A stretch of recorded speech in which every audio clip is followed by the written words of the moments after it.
Welcome, one and all, back to the Hurdle Podcast. We're back to the two OGs. It's me, Yep. it's Bailey, and we're getting back to our roots today. We expanded the podcast. We do all kinds of sports now, but the root of everything was football. And it may be the middle of July, but we got football It's news. football season again.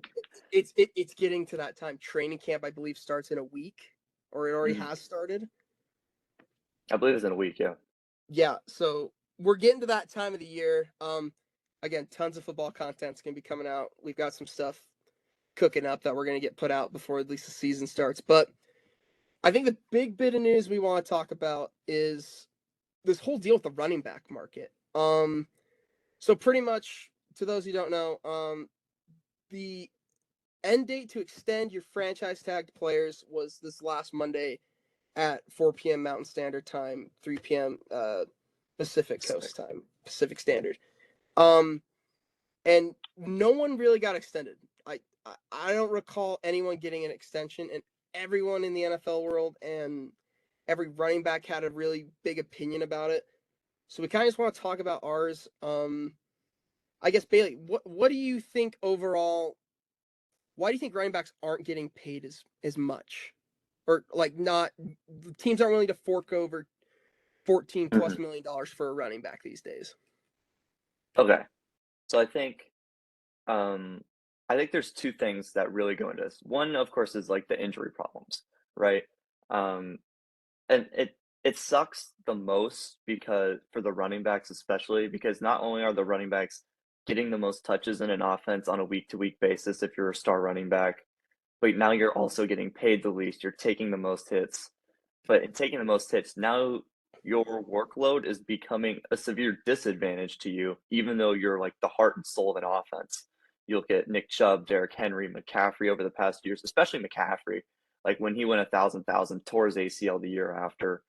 Um, and then that Carolina offense just goes to crap, Yep. but that's because you're giving him 300, 350 plus touches almost. And it's an unsustainable workload. So I think that is massively reason number one. And reason number two is you can go draft a dude in the fifth round and for a twelfth of the price and potentially see your offense not be as good, but still be fairly proficient in a run game with a run game scenario. If you have a decent O line, your running back is going to be good. Um, I think that's just a given.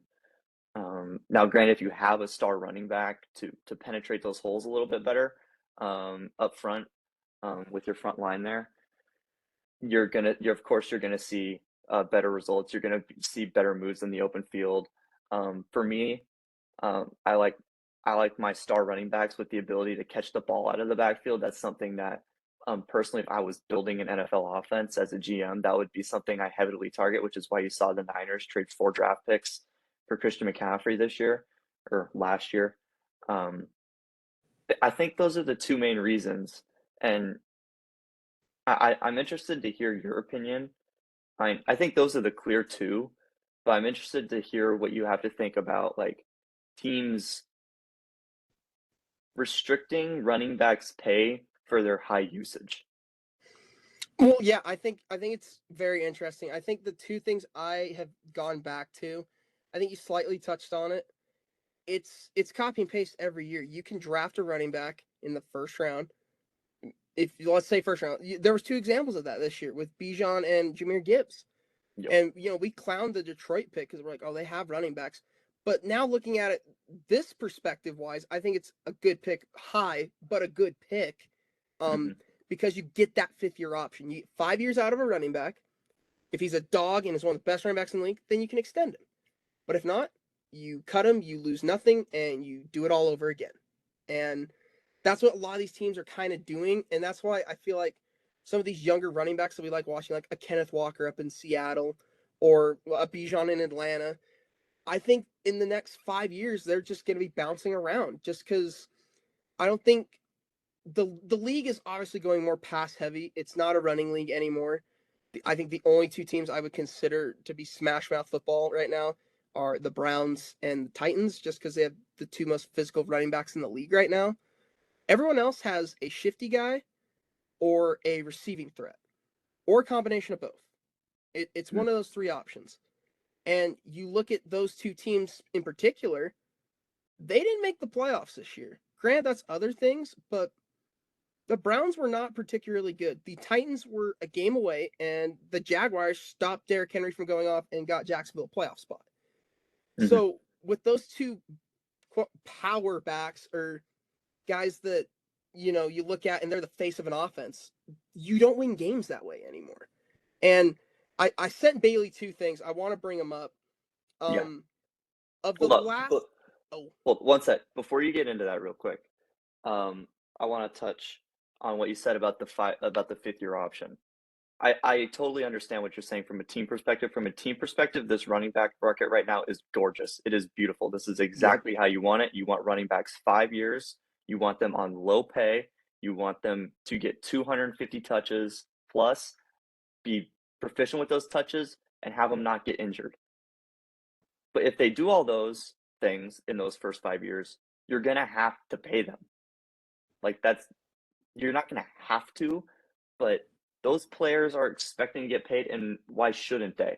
Like you look at Saquon Barkley, granted he's been hurt, but you look at Saquon Barkley. I know we're gonna get into Barkley after you bring up your things real quick, but the absolute face of an offense, his rookie year, his sophomore year, and especially the past year, drug those dudes to a playoff spot, won a playoff game, yep, won a playoff game for him. won a playoff game for him, and made Daniel Jones look 8 times better than he's ever looked in the 4 seasons prior. Granted, he's slowly gotten better, but this was by far and away Daniel Jones's best season, and coincidentally, quote unquote, it's with Saquon Barkley.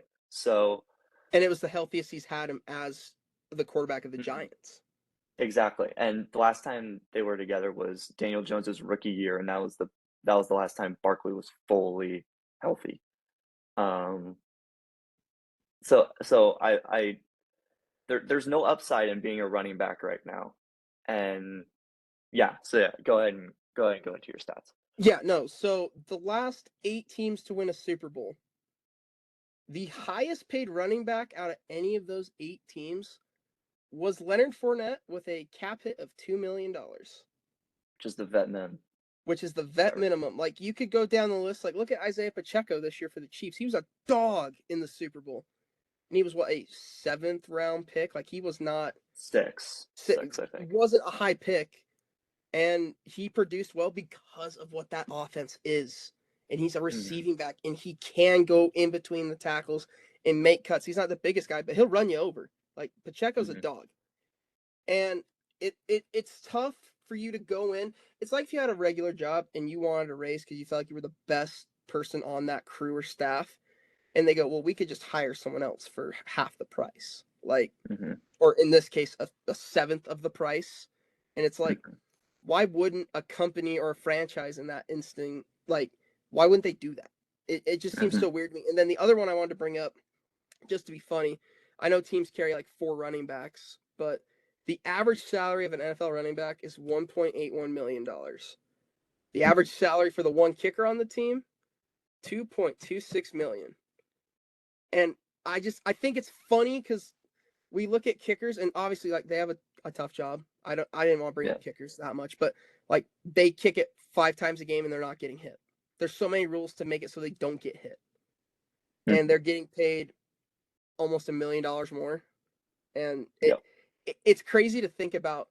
But I wanted to pose this to you, Bailey, because I thought Hmm. about this today while at work. The best thoughts happen while you're at Hmm. work. Do you think the league needs to go away from the stereotype of just quote unquote running backs and is maybe set the markets based on the skill sets of those players? So like let's say you get rid of the running back title all on its own. You have a power backs like Yep. a Derrick Henry. You have Yep. receiving backs like a Travis Etienne, and you have the combination of the two in a Christian McCaffrey. Hmm. Is that how you can set this market? Because like it feels like these guys that are more of the one of the two are asking for money like a McCaffrey. Hmm. Is that a way that teams and maybe the league can, I guess, differentiate the clear value of talent that a running back brings to a team? God. Yeah, that's a tough question. Very good question. Yeah, I think it all depends. Like I've said, the type of running back you want is a do-it-all threat, right? Like that's why, in my opinion, McCaffrey is by far and away, barring injury, the best running back in the league. Not only Mhm. is he the best route runner, the best catcher, but you could arguably he's the best off tackle. He's the best outside runner. He's the best running the stretch. He fits everything Shanahan wants to do in an offense to a T and then some, and he can throw if you need him to throw. Um, so I would personally pay those players more, right? So I think there's an interesting thing of what you're getting at with the receiving back and how you set different markets for each of those guys. But the thing is, the power back market is going to be so low because people are going to look at stats and be like, well, he averaged 2.4, like Jamal Williams this year goes to the Saints for basically nothing after leading the league in rushing touchdowns, while DeAndre Swift was hurt for, was that 6 or 8 games Mhm. this year, and he goes on a vet min to the Saints, $2 million, had 16 rushing touchdowns, I believe. So he almost goes for 9. So the power back market would be so low. My my thing is, I think it's a very interesting concept that you have, where you have, and I kind of had the same thought earlier, but not in terms of setting the market, but in terms of how teams are using their players, because, or specifically their running backs. So when you look at the guys who can really do both, Barkley, McCaffrey, ETN, like you said, um, the guys that can run and catch, those guys to me are much more valuable. So when we look at that in terms of a pass heavy offense, right? Or a passing offense, which is what 90% of the league is right now, really with the exception of like 4 teams and 2 of them you already named. I would throw the Texans probably in there. Yeah. But like teams that aren't getting talked about, and Carolina would be the other team after last year that I would say. But my thing is, there's no way for these players to win. So we look at Austin Eckler, a guy who's gotten 100+ targets in the passing game the A last fantasy three, football 4 years. god. Yeah, he's a fantasy football demon, right?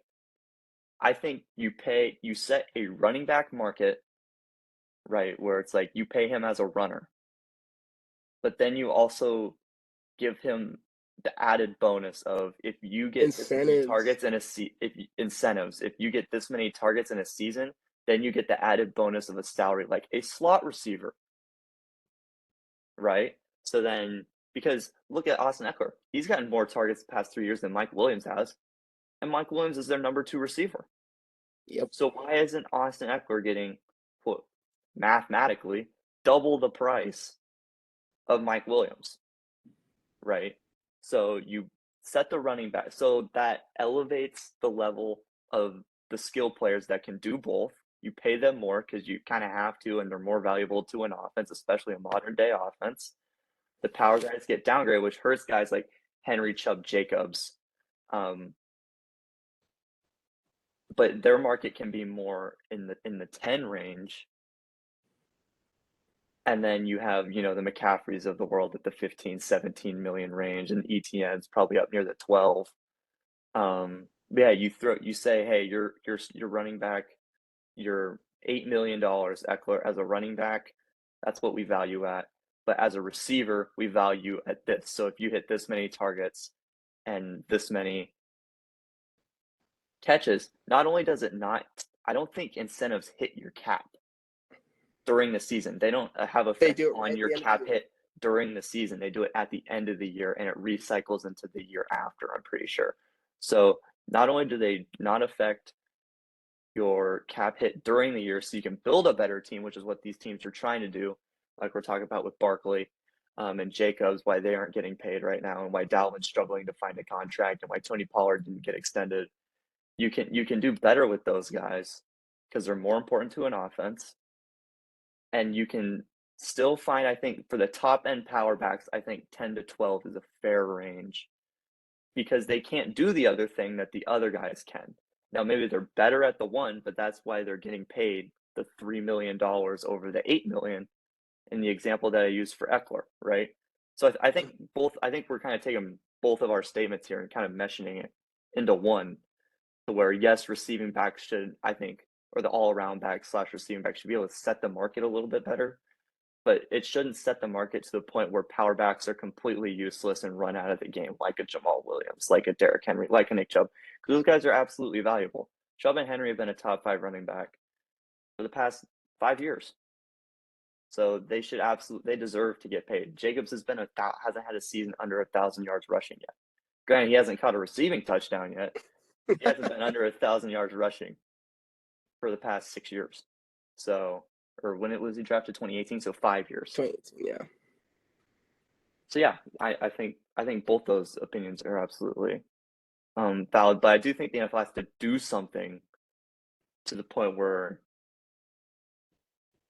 force these teams to structure their contracts in more creative ways, or maybe teams just need to start thinking of using these players in more creative ways, to where they aren't getting injured every single year, which devalues not only the player as an asset, but also devalues their contract, and why we have 15 of the best players in the league right now complaining about why they aren't getting paid. Because Eckler didn't receive a contract extension either.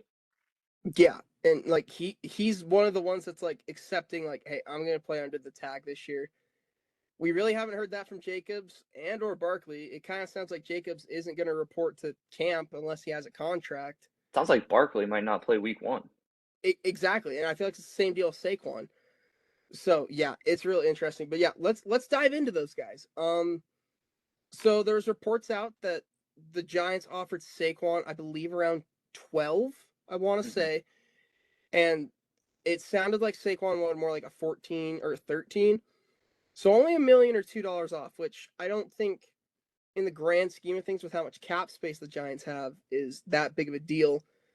But I want to bring up the notion that that Nick brought up to me at work today, because I asked him. We're sure he's not up while we're recording this, so I'm not even gonna try to call him. But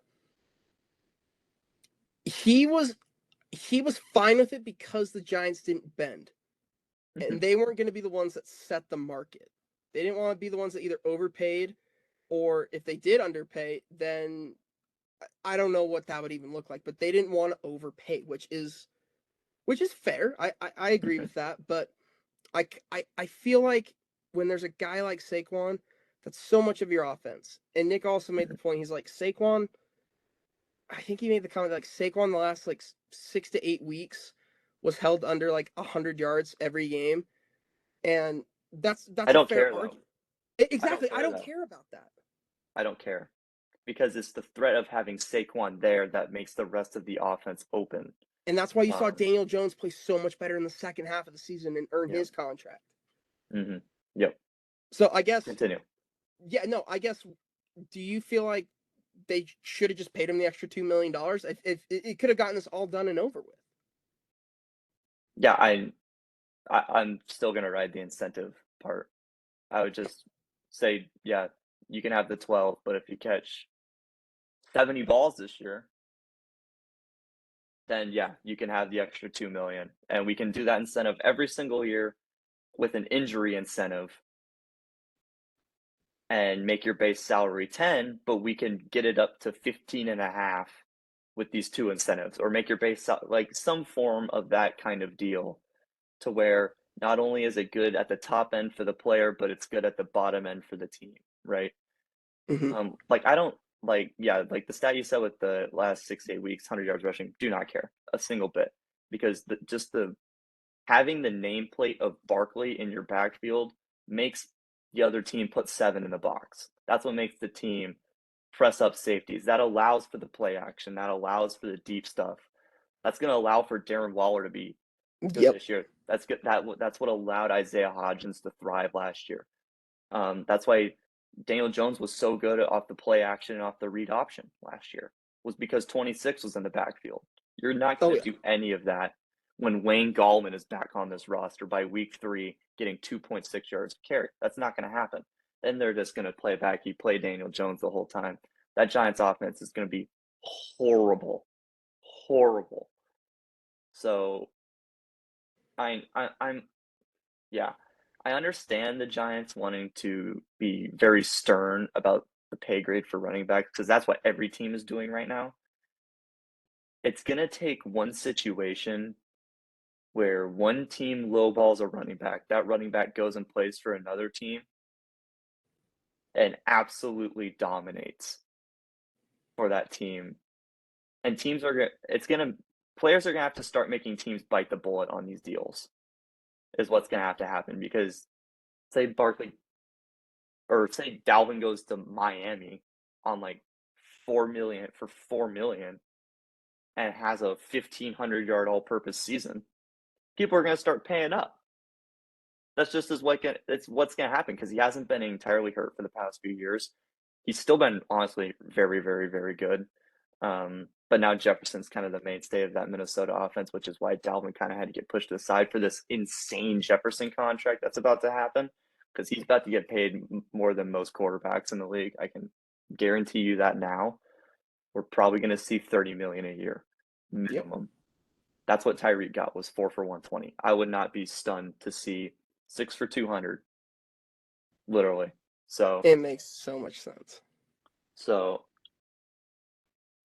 um yeah, that I would say whatever, but players are gonna have to start making teams bite the bullet on these deals to where teams can't hardball anymore.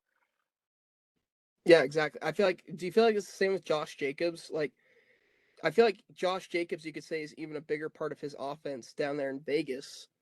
And again, like you mentioned, hasn't been under 1,000 yards for what, ever since he's been drafted. 5 seasons, I think, yeah. And they've gone through like 3 head coaches, and he's been the one consistent part. And he's always been the guy, at least for those first three, that was like, yep, I'm here. And then like it felt like once they weren't either A, using him, or B, he wasn't valued, he's like, dude, get me the hell out of here. Like, Yeah. there was talks of him getting traded last year, and it Mhm. didn't happen. And now, if you're the Raiders, it feels like you screwed yourself because you didn't pay him the franchise tag to keep him in the building for another year, Mhm. and now you might not even get him to play for you because And you didn't pick up his 5th year. yeah, you didn't pick up his 5th year. Like, he's just sitting there. Like, he has to, under the laws of the franchise tag, take the franchise tag, but he doesn't have to sign it anytime soon. He can sign it whenever he wants. Yeah. So it's like there's a real threat of like a him and a Saquon Barkley not playing the first couple games for their team season. Like, Mhm. it's as simple as that.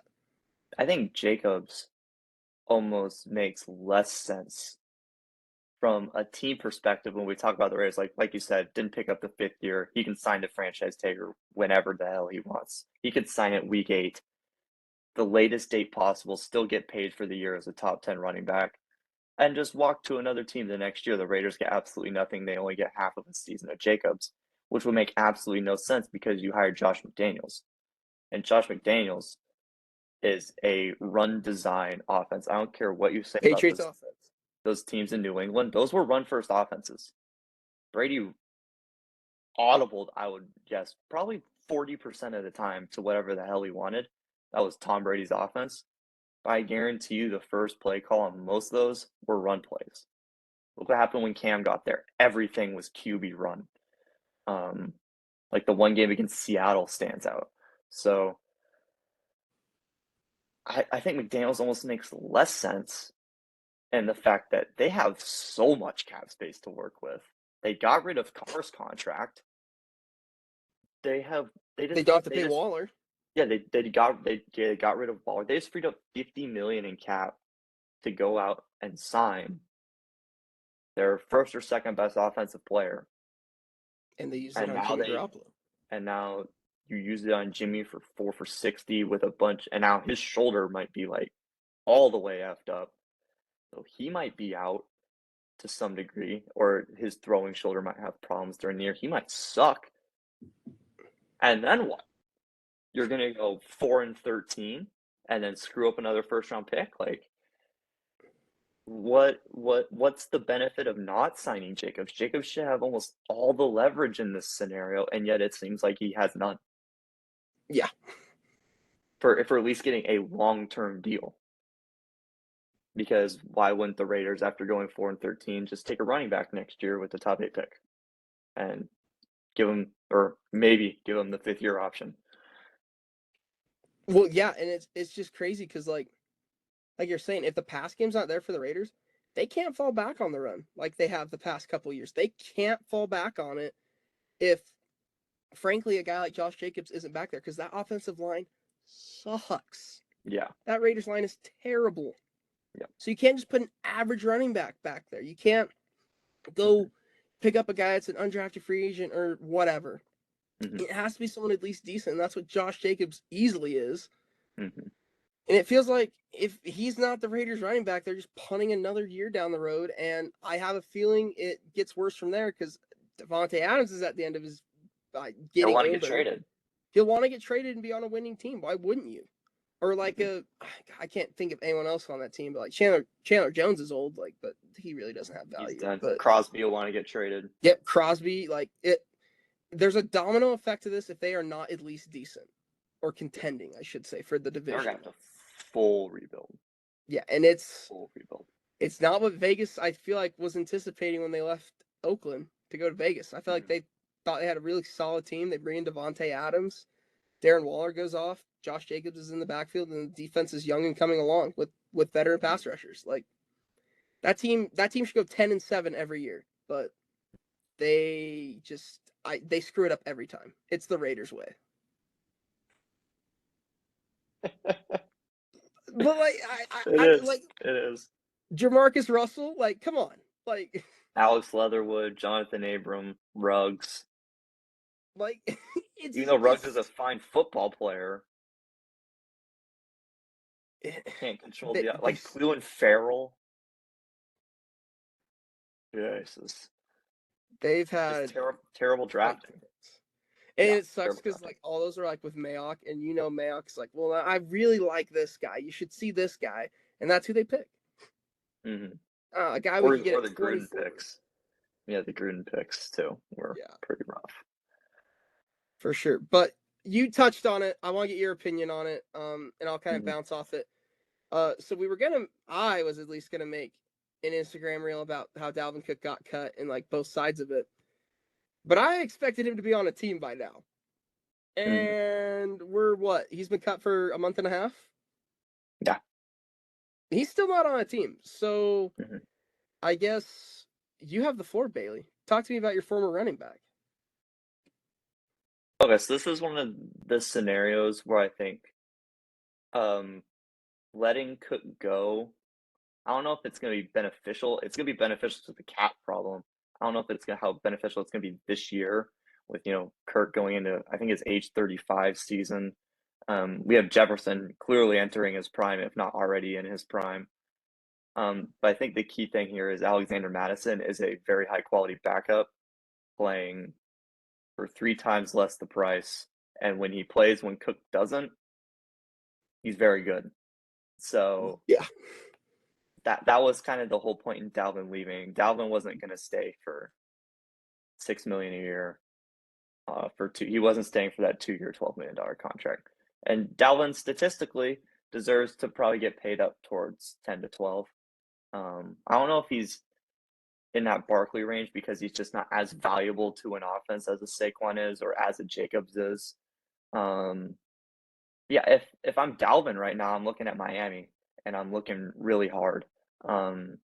There's a lack of consistency in that backfield over the past years. I mean, Gaskin, now Mostert, now Jeff Wilson, but Mostert seems to get every year, and Jeff Wilson is the most often on player, really, for a while. Like one game he'll have 20 carries, 84 yards, and 2 touchdowns. The next game he'll have 4 touches total.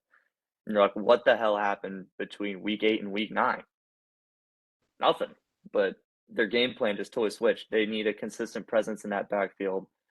It'll help with the play action that McDaniel loves to run, with those play action motion plays with Tyreek and Waddle just running across the formation nonstop.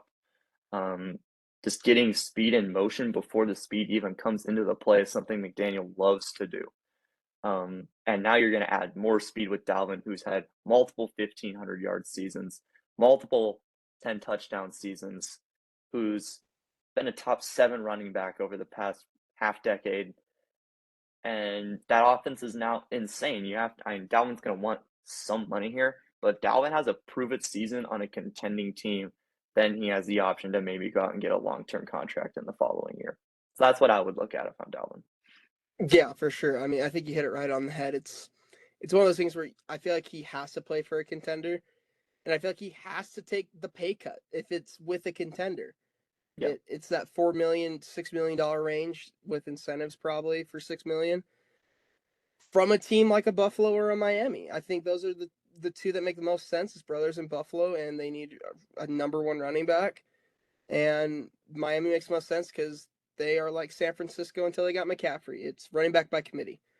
Yeah. And why wouldn't you bring in a dog in Dalvin Cook, who, like you said, has had incredible years in Minnesota? But it's tough for me to sit there and go, how does a guy like Dalvin Cook not be on a team after being cut a month and a half ago? Yeah, like, how is he not wanted by, like, the Texans? How do the Texans, who are worth absolutely nothing, like, they have no value on that roster outside of CJ Stroud and Will Anderson right now. And they don't even have their pick next year. Arizona might have the top 2 picks next year, which would be Caleb Williams, Marvin Harrison Jr. as of right now. Those are positions you need. That's like Burrow Chase kind of deal, right? Granted, I know they didn't play for the same college team, but you get the gist. That's what Arizona's looking at. They're looking at potentially setting up, and then you get to trade Kyler out of that. So not only do you get the value of Kyler, you're going to have Caleb and Marvin Harrison. Right now, Houston has absolutely nothing. Why not try? I understand the whole idea of tanking, but you don't even have your pick next year. What's the harm in giving Dalvin 1 year $10 million, 1 year $12 million? There's no harm in that at all.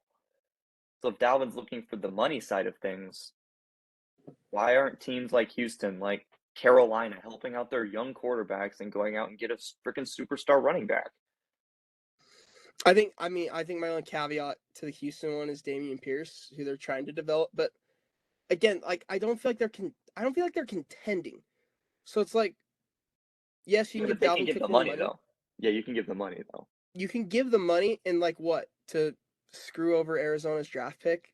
Like I Mm-hmm. get the idea of that, but I don't feel like NFL teams want to do that, or like that's what GMs and owners are like. Oh, let's really Who stick it. cares?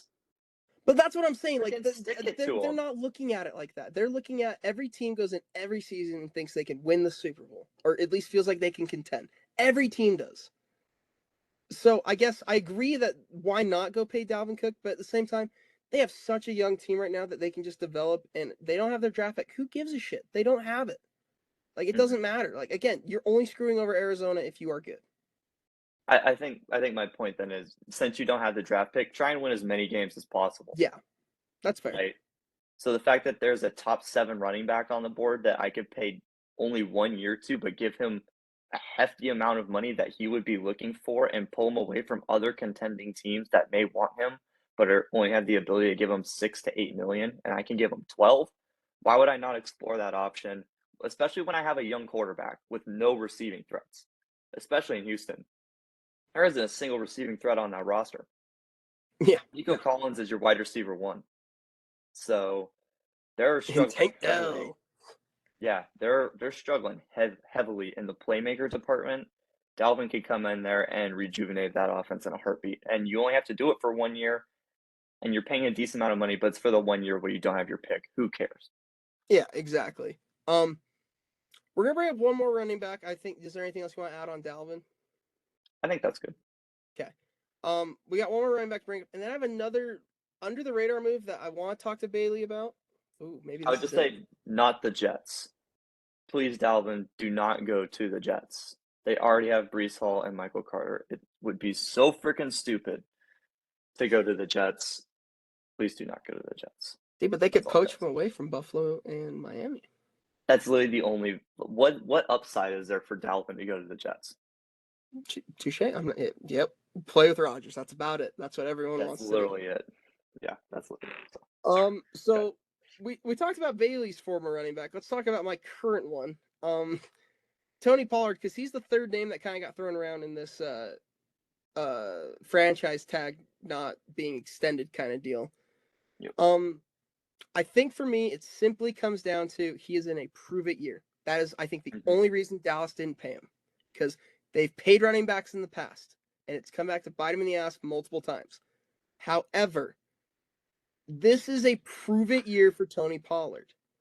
So yes, you should be willing to sign under that franchise tag. And if you ball out and are the guy I think he can be, as that combo of receiving and a power in between the tackles back like we saw, then you're going to go out and set the market. Like honestly, you can set the market like a McCaffrey and get McCaffrey type of money. Now, will Dallas give it to him? Probably not, but that's the Dallas Cowboys. Like I just know that's going to happen. But everyone's freaking out about how Tony Pollard didn't get a deal. It's like, I get why he didn't get a deal. It is a Yeah. prove it year for a young running back at his first time of being the RB1. Give Mhm. him a year. If he balls out, give him the contract. If he doesn't, you lose nothing and you go ahead and draft a running back in the first round or second round next year. Like, Mhm. there's no shame or loss in letting him sit on the tag this year, I think. Yeah, I would second that.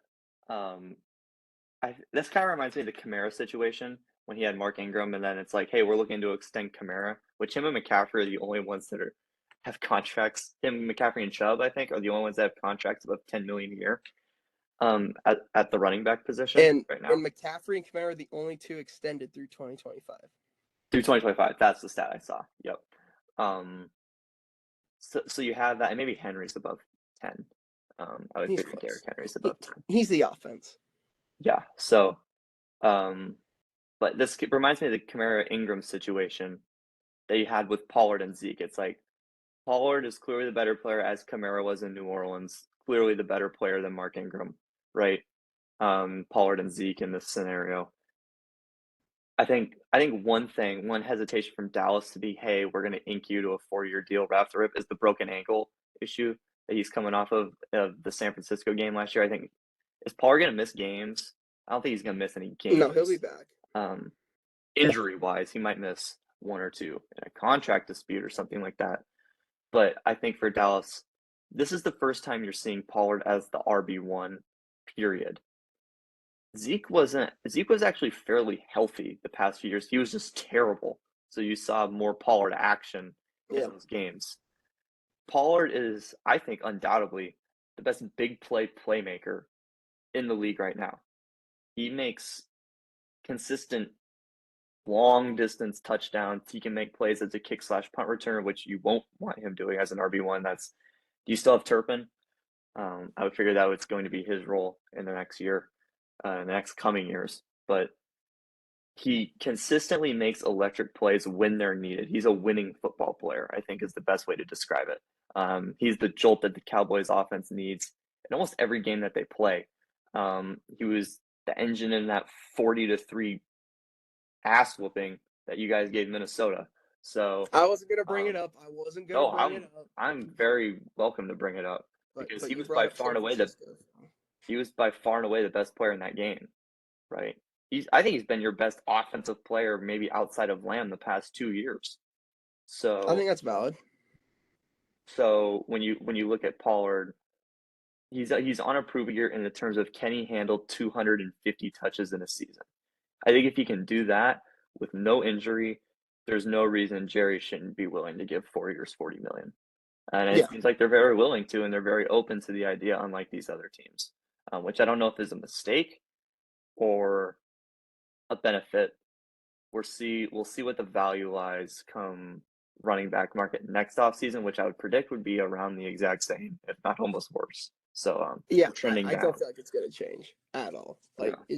it just probably won't. The one running back I want to bring up that has nothing to do with any of this. Well, it may be a long, weird like connect the dots.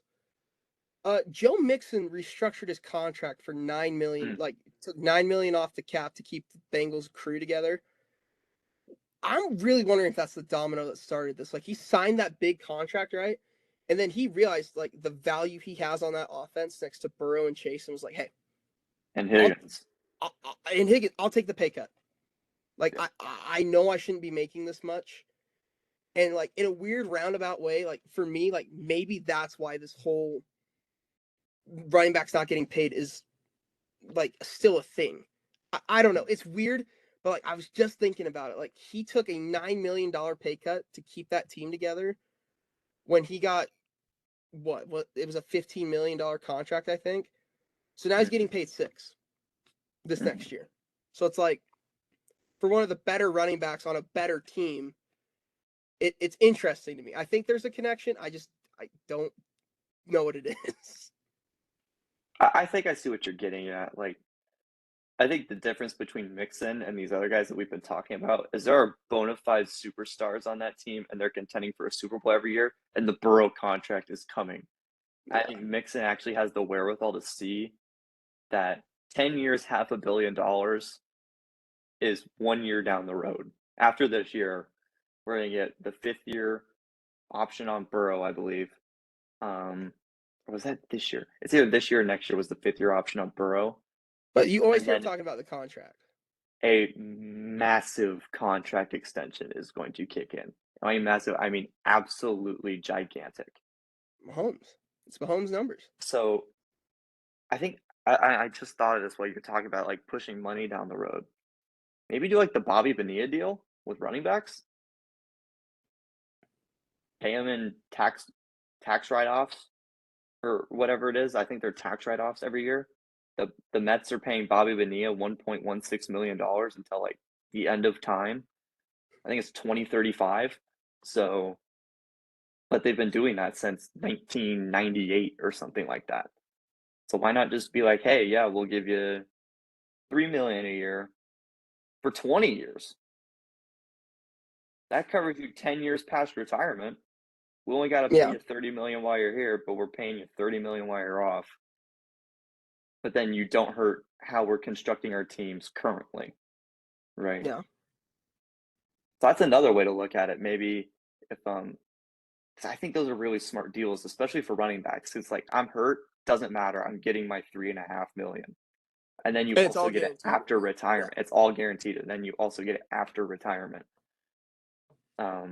Which running backs generally tend to retire earlier, right? So I mean, we saw that with Barry Sanders, retired at 30, one of the 5 greatest running backs of all time with relative ease. So maybe that's an incentive teams can start to push and start pushing out the Bobby Bonilla deal like it's free candy, and maybe you can get some running backs to bite on that. Oh yeah, I think you could, especially some of these older guys, because it's like I say older, but for running backs, they're older, like a Jacobs and a Barkley, like they are in Dalvin. Yeah, they're 26. They are a 26, 27-year-old running back in the National Football League. They have probably 3 or 4 more good years in them. Yep. Like roughly. That's about where it's gonna hit a wall. 30 is the benchmark. Yeah. It's always been that. So I guess why not give them a 10-year deal worth 30 over that time? They play 4 more years and then they get almost 20 million once they're done playing over 6 years. 10 years, we'll have this, we'll even increase the dollar amount. Be like, hey, instead of 4 years, 60, we'll pay you like, or whatever, like what does Barkley want? 13 a year. Instead of 4 years, 52, we'll pay you 10 years, 70 through retirement. Then you give him for half the price. Mm-hmm. Half the price, granted. Yeah, and you kick it way down the road, and Bonilla was still able to be traded, right? So like I believe he went to the Pirates or something like that right after the Mets, or was he was with the Pirates before the Mets, one of the two. But he was able to go to different teams even though he signed the absurd contract. They were just tax write-offs. So he was making a base salary plus tax write-offs and just rewrite for 30 some odd years. Why not try and figure out a structure to where, hey, you don't want to pay these guys, but you want to keep your superstars on your team? Make incentives for them past retirement to where it's like, hey, you can retire at 30 and you're still getting paid, but we paid for your prime years at a very good price that was beneficial to our team to help build our rosters. Maybe look at it that way. Yeah, I mean, hey, I think there's 20 million ways they could go about this thing for running backs, and they just will not do it. There has to be incentive for them to want to play for your team. Exactly. They're not going to play for free. They get hit the most out of anyone on the field other than linemen who are every single play. Like skill position, they get hit the most. And I think teams can do a better job making sure their running backs don't get hit that much. Move Barkley to the slot. once every drive. That's granted, that's one less possession he's in the backfield, but he's still a receiving threat. He's still on the field. Exactly. He's And still eyes on the have to field. be on him. You can still make plays. Yep. You have to still pay attention to Barkley in that play. Even if it's like a jet toss or something like that. All those are biggest name on the offense when he's out there. He's the biggest name on that offense when he's out there. Exactly. But only certain guys can do that, which is like we said earlier with like the McCaffrey stuff and the ETN and all those guys. The receiving backs are probably going to set the market over the next 10, 20, 30 years. Yeah, for sure. So that's all we have for running backs. Mm-hmm. And all the fun conspiracies and how we would do it as a GM, which I think makes a lot more sense. But hey, we're not NFL GMs. Yeah, there's probably a reason why they're not doing the Bonilla deal. Yeah, but like we can. Hey, we're a podcast. We can hypotheticalize anything. The last thing we kind of want to touch on for this football podcast, D-Hop signs with I think the least likely of teams, like random. He goes to the Tennessee Titans, where history has shown receivers go to die. Go to die? Yeah. Randy Moss, Andre Johnson, Julio was the latest. I guess bad. Bad. Oof. Bad. But for me, it felt like D-Hop wanted to go to a contender. Same with Julio, wanted to go to a contender. So why the hell do you pick the Titans, who you don't even know who's the quarterback's going to be week 1? Like, in an offense where Derrick Henry's getting the ball with a not great defense, in a division that's going to be run by Jacksonville, and maybe Indy. For 2 years. Yeah, he didn't just sign for 1; he signed for 2. Yeah, he's on their books for 2. Like, dude, Mike Vrabel has to be the most likable guy of all time, because he gets these dudes that are in their prime and dogs still to sign these 2-year deals with his Titans and use them for a year and ship them off because he doesn't actually use them. Yeah. I don't understand how this makes any sense. I understand how it makes sense for Tennessee because you want to use the last bit of Derrick Henry that you have to the best potential that you can. That's like, why weren't you in any talks for any quarterbacks as of late? Like, I know this is going to be a weird one, but they were never discussed in the Deshaun Watson trade talks to pair him with Derrick Henry. Never. Because we figured they were paying A.J. Brown. Then when they ship A.J. Brown, and now you have no receiving weapons with Derrick Henry, and now you have Ryan Tannehill still at quarterback. It's like, okay, what are you doing? Then they draft Malik Willis. Turns out he freaking sucks. So that's putting no options, and you move a first for Julio Jones, who was horrific when he was there. He was not even close to anything that he was in Atlanta. So everything has just kind of flipped on its head. You've lost you've lost some studs defensively. You've made bad moves. The Bud Dupree contract was freaking terrible. You can't seem to find a star corner that can lock up any receiver. Caleb Farley's been decent, but he's not Gardner or any of these Pat top Surtain. corners. Yeah, he's not any of the top corners that have been drafted in the past couple of years. Even Kobe Bryant for Seattle, he's not any of those guys. He's not as good. It's pure and simple. He's a fine outside corner that can play a decent amount of zone, but he's not a shutdown your opponent's wide receiver 1. He's going to play shadow coverage all game long. He's not doing that. And you just have Kevin Byard wasting away, who's now like 32 years old. Missed the prime. Who is like a top 4 safety in the league, but he's 32 years old. He's on the decline, and he's getting to a point where he might have to get shipped. With his contract and his value, you still want to get value for him while you can. So now I don't understand anything about what the Titans are trying to do. And now you go get D-Hop? Now you go get D-Hop makes absolutely no sense whatsoever. I understand wanting to build your younger quarterbacks like you have Willis there. I said he's terrible, but we saw how many games? 6. So it might be too judgmental up front with what I And they saw have from his Levis. rookie season. Yeah, and they drafted Levis, but God, I totally forgot he's even there. They have Levis now, but you kind of have to figure Tannehill's your guy. You're paying him $30 million. So Tannehill's going to start, which is blocking the progression of Willis and Levis. But you're not going to go, you're sure as hell not winning a Super Bowl with Ryan Tannehill. And you're getting no value out of the last few years of Anyone. D-Hop. Anyone. You're not getting value out of Henry. You're not going to get value out of D-Hop. You're not progressing your younger quarterbacks because Ryan Tannehill's blocking them. You have absolutely no defensive assets outside of Kevin Byard, who's 32. And you're struggling to build an offensive line because your cornerstone left tackle just retired a year ago. And Well, and they drafted Traylon Burks, so they got to develop a young receiver. Who they traded A.J. Brown for, who was already an awesome young receiver.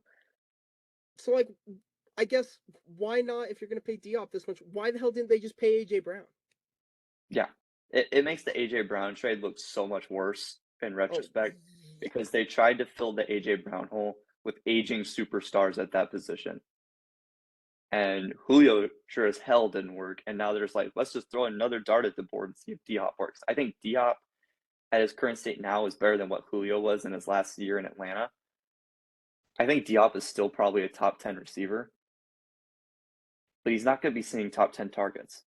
Those touches are going to Derrick Henry. Flat out, period. D-Hop is still going to be a fine fantasy receiver. He's still going to be a great on-the-field receiver. This is nothing about D-Hop as a player. This is everything about D-Hop as a fit with Tennessee.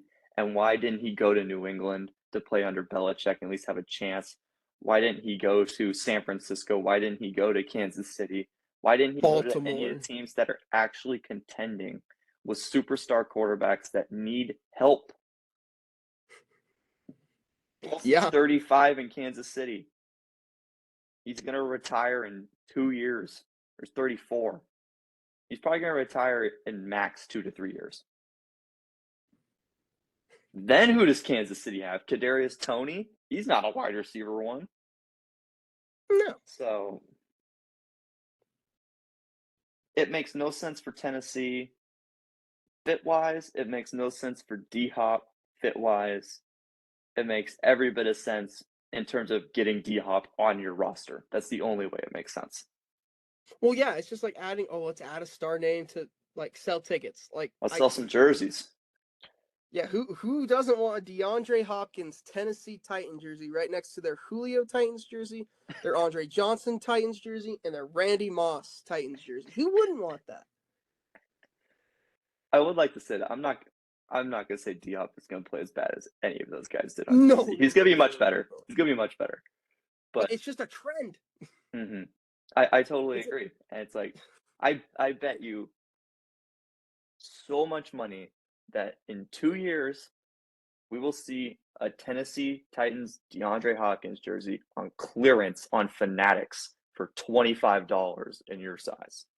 I'm sure it's already $25 on Fanatics with a discount code somehow, but it just makes no sense because you could realistically argue next year Tennessee's the worst team in that division, I think, because Indy is good with a younger quarterback, and Houston could be good with a younger quarterback, and Jacksonville's already good. They have a young, good quarterback. It's so gross. It is just gross because they built this offense around Derrick Henry, and like, why wouldn't you? First of all, but two, it hasn't won games lately. And so then they go, let's go get a receiver. Let's go get the one guy that needs a ton of targets and is super productive. Mm-hmm. So what? All of 25 throws of Ryan Tannehill are going to be D-Hop targets? Like, not happening. You're almost better off, realistically, throwing Levis to the Wolves and having D-Hop there to save him. Bail him out. Yeah, exactly, to bail him out. Or one of the two younger quarterbacks. Like, they're going to roll out Ryan Tannehill unless he gets hurt. but like they're gonna roll out Ryan Tannehill because they're paying him that much money. It would make just so much more sense for this move if they're like, "Yep, we're going with one of the two young guys." That makes a Yeah, little more sense. and maybe for Tennessee coming into OTAs here, it's like quarterback controversy, earn your spot, and it's gonna be those three battling for it. And Tennessee prays to God it's either Willis or Levis, probably preferably Levis, that comes out on the winning side of that because you're gonna be able to throw the ball with a little bit more proficiency. I would Because he feel has a like, strong arm. yeah, because he's got a gigantic arm and D Hop has a gigantic catch radius, right? He can catch anything. It's like it's magnetized to him. Um, that's literally his best trait is his route running in his hands. So um, he's gonna be able to make plays to bail out Levis in big time situations. That's the big plus for adding D Hop. But if they start Tannehill, this is an absolute bust on both sides. And I don't see any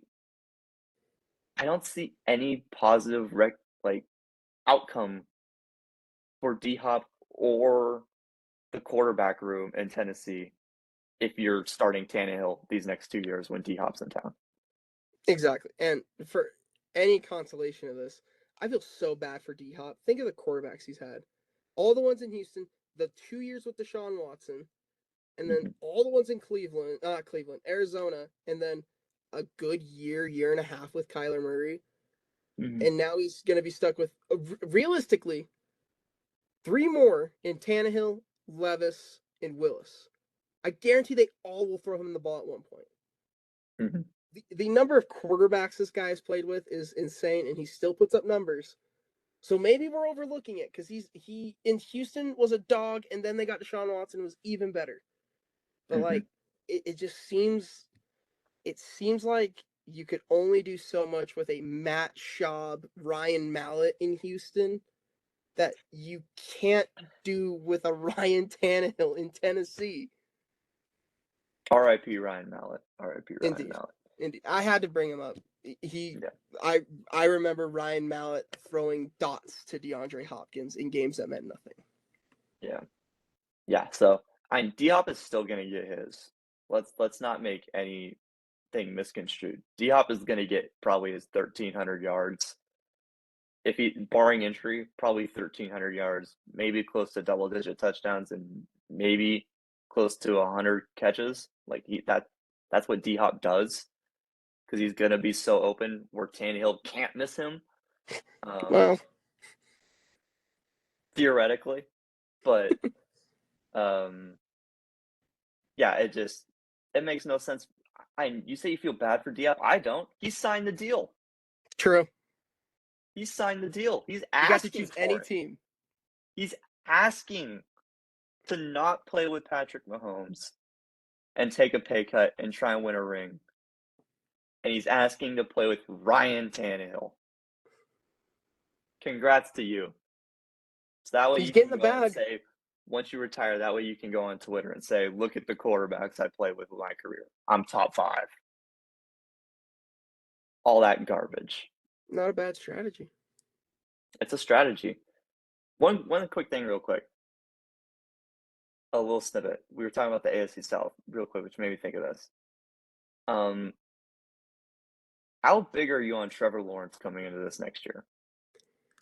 I have told you this. We will make a podcast on that.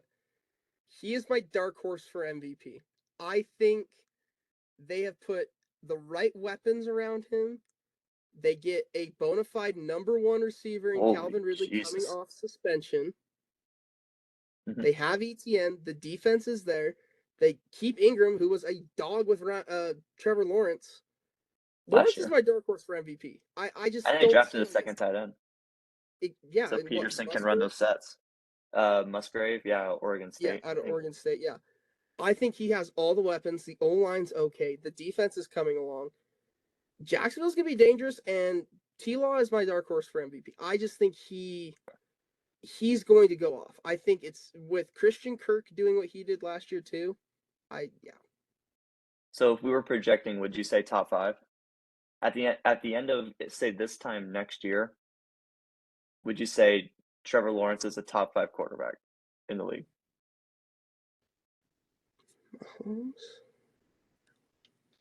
Mahomes, Allen, Mahomes, Allen, Burrow. Burrow. It's tough not to throw like I hate Jalen Hurts, but Hurts is probably in there depending on how Philly does this year. Yeah, I'd put him top 5. You have him over Herbert? Because I just don't think we've seen those Chargers teams. Like, I mean, they played each other in the playoffs, and look who won. Mm-hmm. The Chargers blew it. Herbert blew it. T-Law came back and won and was, I think, the better quarterback in that game. I don't know if Herbert blew it. The play calling was atrocious. But like you get what I'm saying. When they match up, T-Law wins. Yeah, T-Law wins. Yeah. And I love Herbert. I love Justin Herbert. I feel like it's so close, but it's not there yet. I think Jacksonville finally put pieces around a quarterback, not like they did with Blaine Gabbert, but they put pieces around Trevor Lawrence for him to succeed. I think better than what a Herbert's going to do this year. And you got to look at the divisions. Herbert's got to He's play. going to kill. Yeah, Lawrence is going to feast on his division. Absolutely. Exactly. Lawrence is going to go off that division. I think he'll be.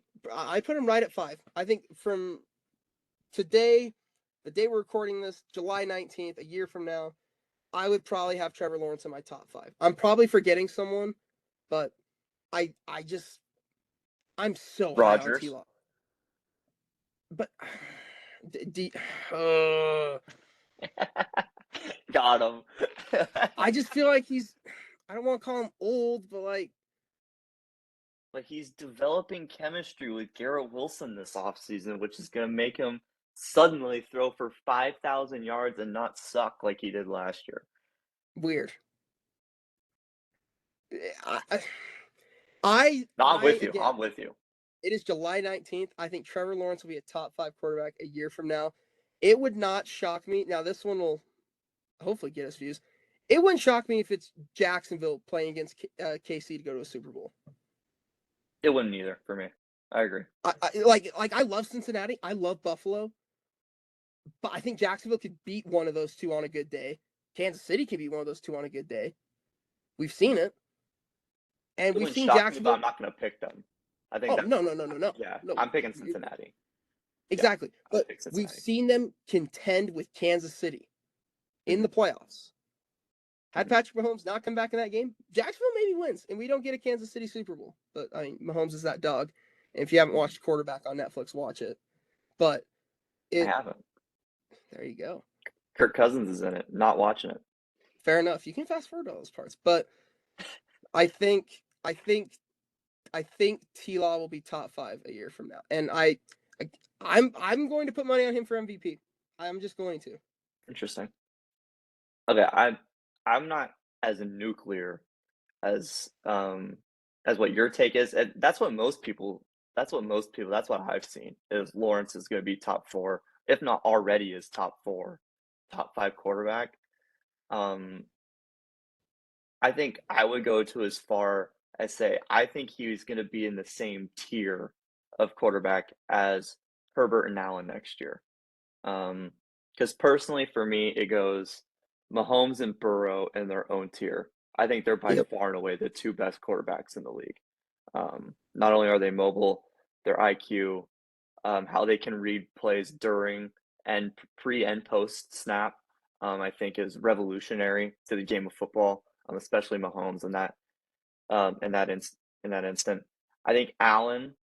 I think there's something missing with Allen, like you said with Herbert as well. I think there's something missing with those two, and I don't know what it is.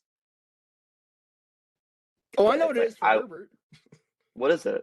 It's consistent play calling.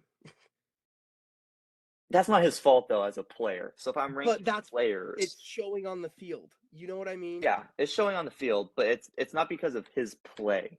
No, it's because of the play calls. So when I'm ranking a player, I'm going to fend off the play calling issues that they normally tend to have. Just like on paper, like looking at the body of the quarterback. Okay, fair. Yeah, exactly. Eye test, more eye test stuff with that. I can't really fault Herbert for he's not Tom Brady yet. He can't audible at the line 40% of the time and just call whatever the hell play he wants to call. That's not the position he's in. Neither can really any of these guys except for really Mahomes at this point, because he can just make whatever play happen that he wants to. Oh, yeah. And maybe Burrow as well in that instance, and Rodgers can absolutely call his own plays, but and he's going to be with Hackett there.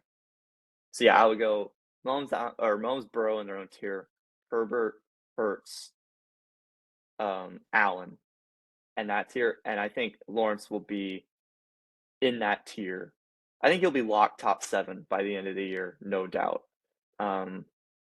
I'd have to think about it a little further if I have him top 7. Oh, I also have Rodgers. I would throw Rodgers in that tier as well. So, yeah, lock top 7 by the end of the year. I don't mind the dark horse for MVP. I'm probably not going to get on that train. I'm probably going to be on the Jalen Hurts train personally at plus 1,300. I like the plus 1,300. That's fair. No, that's completely fair. Yeah, no, 1,300 is 1,300. I think Lawrence is at 20. Last time I checked. But Hurts was second in MVP last year. Could have argued that he could have won it, and Mahomes had one probably the 6 greatest regular seasons of all time at a quarterback position, which prevented Jalen Hurts from winning MVP. If the Eagles go 13-4 again, or 14-3, whatever they win, and Hurts is just as good, and I expect him to be actually better, especially in the throwing aspect of the ball now that they have DeAndre Swift. I think the Eagles are going to be absolutely insane, but I know you hate to hear me say that, but I think Lawrence is lock top 7. If he isn't right now, lock top 5. Potentially. I love me some T-Law. I love me some T-Law. Me too. So, yeah, that's going to do it for this podcast. Thanks for tuning in. We're going to have an NBA one coming out that we're about to record right after this, I believe. We're going to knock that one out, get that one out to you. Hopefully you guys liked the auction one that we just did with Shohei on the cover. Go check that one out. It's lengthy, but it's incredibly entertaining, and I think it's a format that we're tuning up currently, but I think you're going to see it later on down the road with much more efficient style. That was kind of just the first taste test of what that's going to be. So to participate in the poll, which is actually active right now, it's active for another 12 hours, I believe. Go vote for my team. Go vote in the story. All the polls are ran through the story. So you go check out on our Instagram, After Roll Podcast, HRDL Podcast. If you want just the audio, go check out our Spotify, Hurdle Sports.